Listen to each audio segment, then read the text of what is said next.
तो आज हम लोग विज्ञान भारती थर्ड कक्षा 8 अभ्यास कार्य पुस्तिका इकाई 8 किशोरावस्था के प्रश्नोत्तर देखेंगे। बच्चों, एक परिभाषा जान लीजिए। किशोरावस्था बच्चों 11 से 19 वर्ष के बीच की अवस्था को कहते हैं। तो अब आइए देखते हैं किशोरावस्था में क्या क्या परिवर्तन होते हैं, उन पर आधारित प्रश्न है। पहला प्रश्न है, रिक्त स्थान भरिए। रिक्त स्थान भरने के लिए यहाँ पर कुछ शब्द दिए हुए हैं, इन्हीं शब्दों को चुन करके हम उत्तर लिखेंगे। पहला है, द्वितीयक लैंगिक लक्षण कब दिखाई देते हैं? तो सही इसमें से विकल्प भरेंगे, किशोरा अवस्था में दिखाई देते हैं। अगला, मनुष्य की प्रत्येक कोशिका में 23 जोड़ी गुणसूत्र, जिनको अंग्रेजी में क्रोमोसोम कहते हैं, ये होते हैं। वृषण बच्चों ये पुरुषों में होता है और ये शरीर से बाहर होता है। तो वृषण द्वारा टेस्टोस्टेरोन हार्मोन का स्रावण होता है। उसके बाद अंडाशय, ये स्त्रियों में होता है या महिलाओं में होता है। अंडाशय से एस्ट्रोजन हार्मोन का स्रावण होता है। धूम्रपान करने से फेफड़े संबंधी रोग हो सकते हैं। उसके बाद अब आइए देखते हैं प्रश्न नंबर 2, निम्नलिखित में से कौन सा जोड़ा गलत है? तो यहाँ शुक्राणु गलत जोड़ा है, उसको हमको टिक करना है। तो अब शुक्राणु का संबंध वृषण से होता है, ये जोड़ा सही है। अंडाणु का संबंध अंडाशय से होता है, ये भी जोड़ा सही है। दाढ़ी मूछ, इसका संबंध यहाँ इन्होंने दिया है स्वर यंत्र, ये बच्चों बिल्कुल गलत है। दाढ़ी मूछ का संबंध स्वर यंत्र से नहीं होता है। तो यहाँ पर इस प्रश्न के अनुसार ये उत्तर सही है। अब आता है हार्मोन। हाँ, ये हार्मोन सारे अंतःस्रावी ग्रंथियों से स्रावित होते हैं।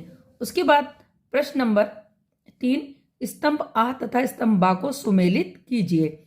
स्तंभ आ में कुछ शब्द दिए हुए हैं, ये स्तंभ बा से किस शब्द के से मेल खाएंगे, आइए इसको हम देखते हैं। तो दाढ़ी मूछ का संबंध किससे है?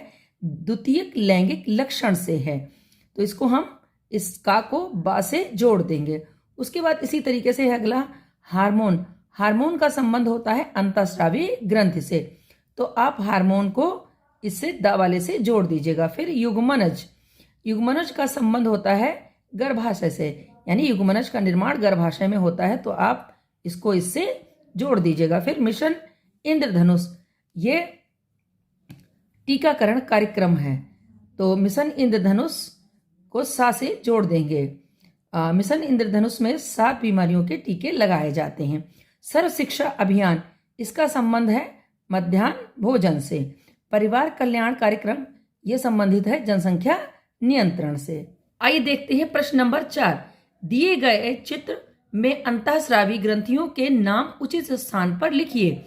यहाँ पर कुछ अंतःस्रावी ग्रंथियां हैं, ये सारी अंतःस्रावी ग्रंथियां हैं और ये मानव का चित्र बना हुआ है। यहाँ पर देखेंगे कौन सी अंतःस्रावी ग्रंथि किससे संबंधित है। ये है सिर और यहाँ पर होती है पीयूष ग्रंथि, तो कौन सी संबंधित ग्रंथि हो गई? पीयूष ग्रंथि, ये पीयूष ग्रंथि है। उसके बाद अगली, गले के थोड़ा सा नीचे की तरफ जब आएंगे तब यहाँ पर होती है कौन सी ग्रंथि? थायराइड ग्रंथि, यानी ये थायराइड। उसके बाद फिर आ जाइए, ये जो दिख रहे हैं संरचनाएं, ये हैं, ये किडनी हैं, यानी गुर्दे हैं। तो यहाँ पर गुर्दे में ऊपर की तरफ होती है एड्रिनल ग्रंथि, ये देखिए लिखा हुआ है एड्रिनल। और उसके बाद गुर्दे के पास ही एक पत्तीनुमा संरचना होती है, वो होती है अग्नाशय। फिर नीचे की तरफ आ जाइए, ये फीमेल पार्ट दिखाया गया है और ये मेल वाला भाग दिखाया गया है। तो फीमेल वाला जो भाग दिखाया गया है, यानी गर्भाशय, ये पूरा दिखाया गया और ये स्त्रियों में होता है यहाँ पर। तो स्त्रियों में यहाँ पर अंडाशय का निर्माण होता है। उसके बाद पुरुषों की ये संरचना दिखाई गई है, ये वृषण है। तो इस तरह से आपने इनको भी पूरा कर लिया। अब आइए देखते हैं प्रश्न नंबर 5। प्रश्न नंबर 5 है, दिए गए लिंग निर्धारण आरेख को पूरा कीजिए। बच्चों, आपने अभी ऊपर देखा था नर हो या मादा, यानी चाहे पुरुष हो या स्त्री, उन सब में 23 जोड़े गुणसूत्र होते हैं। कितनी जोड़ी? 23 जोड़ी गुणसूत्र होती हैं। 22 जोड़ी गुणसूत्र एक जैसी होती हैं। जो 23वीं जोड़ी होती है वही लिंग का निर्धारण करती है, यानी नर और मादा का निर्धारण 23वीं जोड़ी का गुणसूत्र करता है। तो यहाँ पर 23वीं जोड़ी के गुणसूत्र को X और Y से दिखाया गया है और मादा में 23वीं जोड़ी गुणसूत्र को X और X से दिखाया गया है। तो अगर मादा नर का X मादा के X से मिलता है तो उत्पन्न संतान लड़की होती है। अब देखिए इसी तरीके से ये नर का X है और ये मादा का X है। यदि यह मिल गया तो फिर XX गुणसूत्र यदि संतान में होंगे तो वो भी लड़की होगी। अब यहाँ पर देखिए ये अब इसका नर का Y वाला हिस्सा मादा के X से मिलेगा तो XY होगा, जिसमें Y जब आ जाने के कारण ये गुण प्रभावी हो जाएगा, यानी अगर Y गुणसूत्र आ गया है तो अब उत्पन्न संतान लड़का होगा।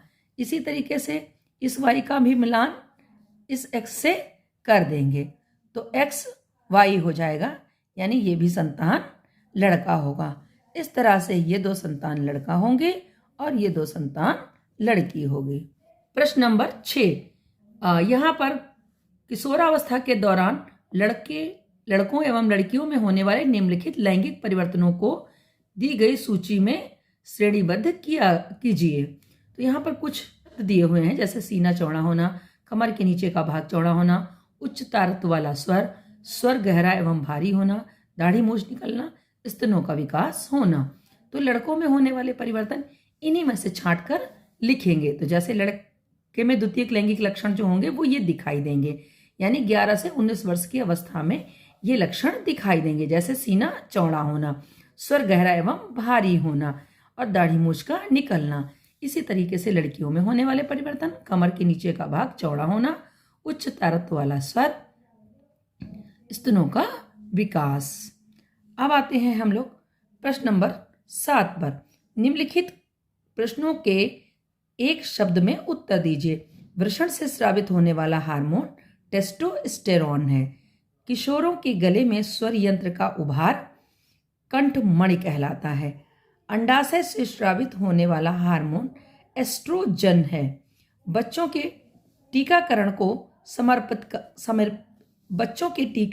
समर्पित कार्यक्रम, ये कार्यक्रम का नाम है मिशन इंद्रधनुष। प्रश्न नंबर 8 है, स्त्री और पुरुषों में 23वीं जोड़े वाले गुणसूत्रों का समूह। तो बच्चों 23वीं जोड़ी में जो स्त्री होती है उसमें XX होते हैं और जो पुरुष होता है उसमें XY गुणसूत्र होते हैं। ये XX संकेत हैं, वैसे तो इनकी आकृतियां होती हैं गुणसूत्रों की। अगले क्लासों में आप इनकी आकृतियां देख सकते हैं। फिर प्रश्न नंबर 9 है, निम्नलिखित कथनों को ध्यानपूर्वक पढ़कर सही विकल्प का चुनाव करिए। कथन 1 है, किशोरावस्था की आयु की अवधि 11 से 19 वर्ष होती है। ये बिल्कुल सही कथन है। अगला है, किशोरावस्था में संतुलित आहार की आवश्यकता नहीं होती। बच्चों ये गलत लिखा हुआ है, ये संतुलित आहार की आवश्यकता नहीं होती। तो इस तरह से इस उत्तरों में हम ढूंढेंगे कौन सा सही है। तो सिर्फ कथन 1 सही है, सिर्फ कथन 2 सही है, दोनों कथन सही हैं, दोनों कथन गलत हैं। यहाँ पर कौन सा कथन सही है? सिर्फ कथन 1 सही है, यानी कथन 1 क्या सही है? कथन का सही है कि किशोरावस्था की आयु अवधि 11 से 19 वर्ष होती है, तो का नंबर का कथन सही है। उसके बाद आ जाइए, दिए गए विकल्पों को उचित स्थान पर लिखिए। यहाँ पर राष्ट्रीय एम्बुलेंस सेवा 102 नंबर है, विश्व तंबाकू निषेध दिवस 31 मई है, प्रादेशिक एम्बुलेंस सेवा 108 है और विश्व जनसंख्या दिवस 11 जुलाई को मनाया जाता है। सत्य व असत्य कथन छांटिए। पहला है, तंबाकू, गुटखा, सिगरेट, शराब आदि के सेवन से आंतरिक अंगों को क्षति पहुंचती है। ये बिल्कुल सही है। तंबाकू, गुटखा, सिगरेट, शराब से आंतरिक अंग जैसे गुर्दे खराब हो जाते हैं, फेफड़े खराब हो जाते हैं, तो आंतरिक अंगों की क्षति होती है, इसलिए ये कथन सत्य है। अगला है, जनसंख्या वृद्धि के कारण शिक्षा, चिकित्सा आदि सुविधाओं में कमी होने लगती है। तो जनसंख्या वृद्धि के कारण शिक्षा, चिकित्सा आदि सुविधाओं में कमी होती है, बल्कि ये है। दो बच्चों के जन्म के बीच कम से कम 5 वर्ष का अंतराल आवश्यक है। ये भी कथन असत्य है, क्योंकि 3 वर्ष का अंतराल माना जाता है। जननी सुरक्षा योजना एक परिवार कल्याण कार्यक्रम नहीं है, ये भी असत्य है। अंतःस्रावी ग्रंथियों को नलिका विहीन ग्रंथियां भी कहते हैं। ये बच्चों कथन बिल्कुल सत्य है। अंतःस्रावी ग्रंथियों को नलिका विहीन ग्रंथियां कहते हैं। अगला है प्रश्न नंबर 12। निम्नलिखित खाद्य पदार्थों में से किशोरावस्था के लिए सर्वाधिक एवं पौष्टिक खाद्य पदार्थों का चयन कर लीजिए एवं वह खाद्य पदार्थ क्यों आवश्यक है उसका कारण लिखिए। अब जैसे यहाँ पर खाद्य पदार्थ जैसे लिखे हुए हैं: पिज्ज़ा, नूडल्स, कोल्ड ड्रिंक, फल, रोटी, सब्जी, बर्गर, चिप्स, चावल, दाल, अंडा, मछली। तो बच्चों फल क्यों ज़रूरी हैं? क्योंकि देखिए फलों से विटामिन और खनिज लवण मिलते हैं, इसलिए ज़रूरी हैं। रोटी क्यों ज़रूरी है? रोटी से प्रोटीन और कार्बोहाइड्रेट मिलती है। सब्जियां क्यों ज़रूरी हैं? सब्जियां विटामिन और खनिज लवण इनसे मिलते हैं। चावल क्यों ज़रूरी हैं? क्योंकि चावल जो होता है वो शरीर को कार्बोहाइड्रेट देता है। उसके बाद दाल, अंडा, मछली, ये इससे शरीर को प्रोटीन मिलती है। किशोरावस्था में किशोर किशोरियों का तीव्र गति से शारीरिक तथा मानसिक विकास होता है, इसलिए इस अवस्था में पौष्टिक और संतुलित आहार की आवश्यकता होती है। तो जो बच्चों यहाँ पर लिखे गए हैं ये आवश्यक हैं। और पिज्ज़ा और नूडल्स, कोल्ड ड्रिंक, इनसे शरीर को कोई लाभ नहीं पहुंचता बल्कि हानियां ही होती हैं, इसीलिए इनका सेवन नहीं करना चाहिए हम लोगों को।